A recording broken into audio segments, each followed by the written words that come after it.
Yo, what's up, my people of YouTube? It's SoresanCrockxen here, bringing Legend of Korra, episode number 9. Whoa, my bad. Whoa, 11. So out of it right now. I'm gonna watch episode number 12 after I finish uploading this. There is so much in this episode. It's freaking ridiculous. Like, I have to just constantly look away from my computer just so I can freaking write certain things, right? But it's like freaking crazy. Like this episode had so much, and I was told that this episode number 12 has even more stuff, which just makes it crazy. The one thing that I really enjoyed about this episode, we actually finally get a freaking backstory for Amon, which is something that I have been wondering. Like, ever since he showed up, I was like, what the freak is he doing this? So, beginning of the episode, like, the main thing that irritated me there is that they defaced Aang's statue. What the fuck? Why would you do that to freaking Aang? Aang's like a boss. You can't just deface his statue. Like, they put a mask of Amon on Aang's statue's face. And I was so pissed. I was like, why? Like, it really irritated me. And then I got over it. Mr. Sato was giving a speech about how we're gonna equalize the world, the Avatar ran away, all this blah blah blah, really stupid things. Really, I mean, I wasn't really paying attention. All I knew is he was making a speech, and then I see these two chi blockers and walk away. I'm like, there's something fishy about those two. I was right, because one of them earthbended a rock and they went in a hole, closed the rock, and we find out it's freaking Korra and Mako. They literally I don't know, it was just awesome. They just infiltrated the freaking speech rally thing, which is awesome, because that means they're like freaking cool. And this is funny. I don't know if you guys remember the hobo in episode number 1. Me and my cousin actually gave him the name Mr. Hobo. That was in episode 1. This guy is a freaking awesome. Like, he's so freaking awesome. Like, we actually see him again, which is weird. He's like a leader or something of the underground hobo community, I guess. Like, it's freaking. Like, they have a saying, we don't care about what Amon says, we don't care about what the freaking government says. We live down here, benders and non-benders, like peaceful bros, just like hanging out and living together. Which I was like, that's freaking cool. You guys, the freaking hobos are the answer. It was funny. And then the funny thing was, this guy's like a high-tech douche, like it is high-tech. We find this out because, they have to prepare the next day because the fleet is coming, right?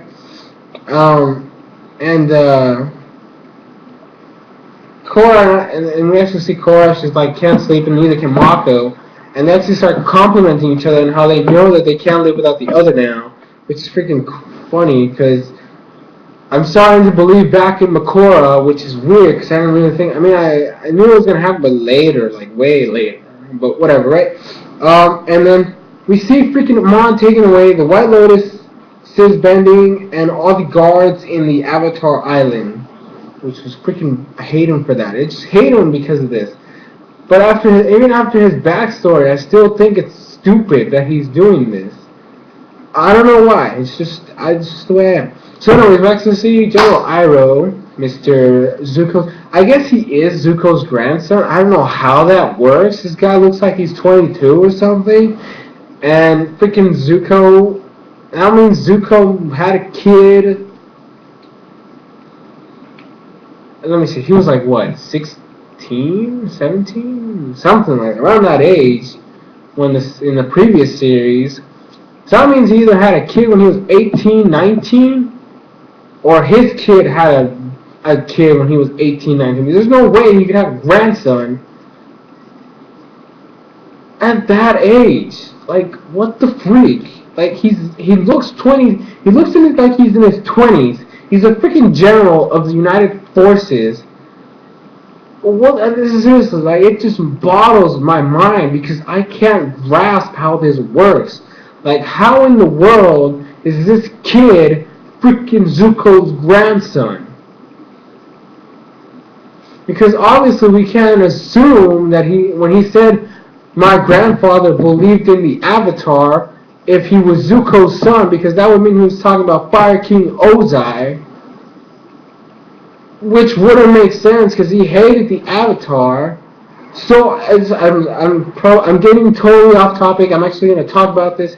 You actually get 3 videos today. You'll get this one, episode 12 review, and then a half series discussion. But anyways, let's actually get back to the episode because I'm already going on a tangent. It's going to happen later. So they actually get, like, it was really weird how, because they were just coming in and it's like completely, everything's empty, there's nobody around, and I'm like, what the freak's going on? Like, even everybody was going, what the freak's going on? And obviously, I suspected a trap, which was right, because what I didn't expect was what the traps were. Because I expected, like, freaking airships just come out of fucking nowhere. But no, there was water, there were mines in the water that came up and exploded, and then freaking airplanes come out of nowhere, like the freaking old school airplanes that were freaking flying. It was just weird, like they were throwing missiles and torpedoes and shit, and I was like, what the fuck's going on? And they actually got owned. Like, I have to say, the United Forces got owned, and the thing of it is, it's only the first fleet, so there's still no one coming. But, I mean, they got owned. They were literally raped. I'm not joking. It was just ridiculous. But it was like, even though that happened to the freaking ships, what was going on in the inside was freaking awesome. Because they actually implemented the cannons, or, I mean, if anyone remembers the freaking slingshots in the previous series, where they would light a freaking coal and they would throw that. Well, apparently now they improved it to where it's a freaking cannon that you firebend into, and the fireball itself is what gets shots out of the cannon, which I think is better, and it's just awesome. And then freaking Korra, she just jumps in the water like a boss, and then she freaking does the freaking vortex. I was like, yes! And she freaking deflects the freaking missile and shit, and she destroys a plane. I was like, freaking Korra, just awesome right there. And then, Iroh is like, I mean, seriously, he was firebending like a boss. He went up to the top. He was just firebending torpedoes and missiles out of the skies. He took down like 3 freaking planes. And then, like, the worst part was that one of the planes actually got so close that when they shot the freaking thing and he deflected, it actually exploded because it was so close to him. Like, he destroyed the plane, and he destroyed the missile, but the missile blew up right in his face, so he fell off, and Korra saves him, and he gets taken to the hobo community, the underground community, and he gets treated by Korra. And then, we find out he wants to send a message to this guy called Commander Boomy. And if everybody remembers, in the previous series, Boomy was Aang's best friend. He was that old guy in the Earth Kingdom who was a boss. He was a White Lotus as well. So apparently this guy named Boomy is Tenzin's older brother. We get told by Iroh that he's not all up in the head. Like, he's a little wacky. That's his word, but I just take that as freaking retarded. Because but whatever, right? You know, he's a commander. What else can you do? So, and this is where Mr. Hobo comes into play, because he has those old school beeping things where you just press like this and it sends a message to them. And I was like, freaking Mr. Hobo, like, he plugs that thing into a freaking thing, and it was like a computer just started tapping that and like, message it, just keep going, and just sends it. I was like, Mr. Hobo, what are you doing underground? You should be like up above in some high-tech place just taking care of the shit. That's just the way I see it. Then they start setting up, because they're going to have to take down the airplanes. They actually find out kind of where they are, the general area. Korra actually decides that she doesn't want to go with them. She's going to take care of Amon. She just straight up says, hey, I'm not going with you. I got to take care of Amon because my gut says to go get Amon right now. And I was like, that's cool. It's cool. And Iroh obviously contradicts it, saying that you shouldn't do this alone. And freaking mom was like, she's not gonna be alone. I'm coming with her. Freaking Asami. I mean, I was just like, Asami, I am so sorry. I feel so bad for you right now, girl. But this is just gonna happen. It's gonna happen. I am sorry. You guys are officially over. This Makora is gonna happen whether you like it or not. So they decided it's gonna be Mako and Korra going for Amon. I wrote Asami and Bolin on Naga to get airplanes over the mountains. So they split into two teams. What they do is that they hide again in the same costumes of the Chi Walkers to go to Air Temple Island, where the lieutenant spots them and says, "Hey, you need to be at the rally." And they're like, "Okay." And then they actually sneak into the tower, and they find, guess who? Tarlok. He's in prison. He's been in prison by Amon. I was like, I'm sorry, Tarlok, you just got owned. And I'm like, he deserved it. I'm sorry. I hated his guts. I still hate his guts. I don't care about his backstory. Like, I know it's a sad story. Even Korra says it's a sad story, but I really don't give a crap. He could rot in that jail cell for all I care. But this is where we actually get to hear Amon's and Tarlok's backstory and what happened with Jacome. Because apparently, Amon is Tarlok's older brother. They're 3 years apart. And Jacome is both of their fathers. Which, of course, I mean, if Amon is Tarlok's brother, and of course, because we knew Tarlok was Jacome's was Jacome's son. But what happened, what we didn't know is who Amon was, and what the freak, how did Jacome have a kid, stuff like that. So what happened was that Jacome escaped. He escaped Aang's, blast. He escaped out of prison. He had help because he's the underworld boss, whatever. He escaped, got facial surgery, left to the North Pole. Tarlok also tells us that Amon's a water bloodbender. What the freak? Is everybody in this dude's family a bloodbender? It's just freaking ridiculous. So anyways, Jacome escapes and he goes to the North Pole's water tribe. And he actually, when he has his kids, he actually teaches them water bending. Because, they find out they can.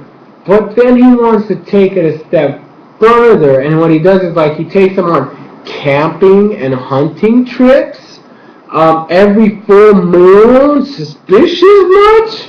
And over there, he has them train on the freaking animals using bloodbending. I was like, what the freak? Because he tells them his backstory, oh yeah, I was a criminal overlord in Public City. I was a total boss, and then freaking Avatar Aang stole my powers, and I'm gonna teach you a bloodline that's so freaking rare. It's not a bloodline, but I'm freaking thinking Naruto here. Freaking bending ability that our family's been known for, blah, blah, blah, blah, blah, right? And, it's illegal because of Katara. He actually tells us that. Katara made bloodbending illegal, which I think is freaking cool that Katara gets a mention right there. I don't know. I just felt like she deserved it. Because we didn't see her in the flashback.